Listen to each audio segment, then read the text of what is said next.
Welcome back. It's going to be one of the top business stories today. Price for oil, price for gas. Let's bring in Mike Eppel. Good morning to you. How are you? I'm doing okay. Thank you, Melanie. How are you? Well, you tell me. What do you have? It depends if you have to fill up the tank later tonight, I guess. The price for oil has surged overnight to $110 per barrel on international markets and just continues to climb here. We've gone in a 2-year time frame, Melanie. Think about this.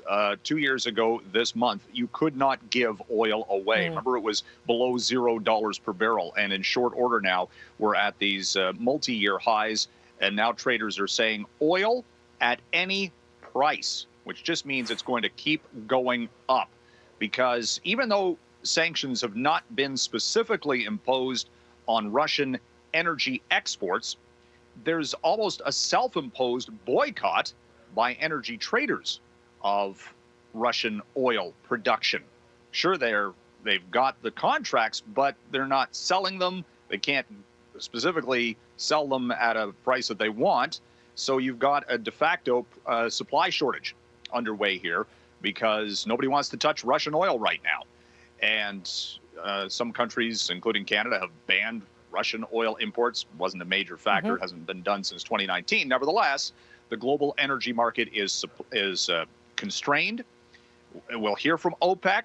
Maybe Saudi Arabia kicks in a couple of 100,000 barrels of extra crude. Maybe not. Probably not. And in the short term here, we're looking at a higher cost of everything because of the transportation costs that the price for gas affects. Krista Friedland, our finance minister and deputy prime minister, just said yesterday, look, we're going to face economic ramifications of what's going on in Ukraine, and that is the short-term price that we've got to pay. With that, a number of big companies suspending operations to Russia. Yeah, Boeing is not doing anything with Russian planes right now. Airbus is saying the same thing. Not going to fix those planes. Not selling anything, that's for sure. General Motors and Ford are suspending their operations in joint ventures that they've got in Russia. Apple is not selling anything to Russian buyers right now.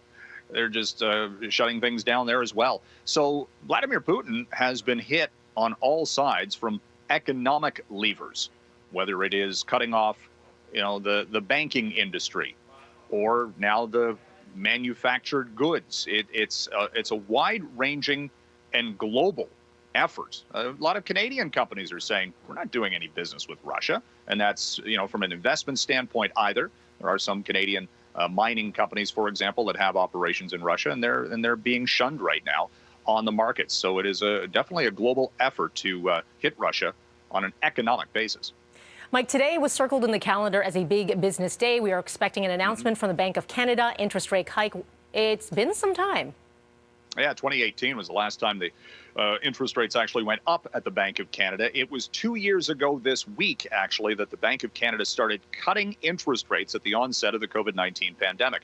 And today we will see the first interest rate increase by the Bank of Canada. Governor Tiff Macklem has widely telegraphed it. There's actually no reason why they shouldn't raise rates today. They're going to go by 0.25%.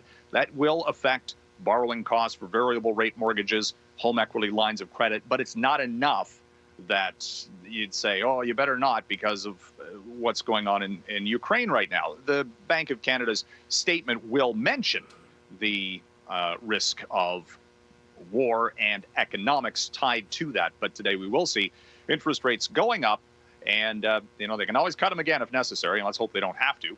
But nevertheless, look, we've got high inflation, a runaway housing market. Got to start hitting the brakes. And again, when we've talked about rates at the Bank of Canada, it takes, when they raise rates, anywhere from a year to 18 months to actually feel the effects in the overall economy. So something to keep in mind. Okay, busy day for you, Mike. We'll Indeed. stay in touch. We'll talk to you again tomorrow. Thank you. Thank you.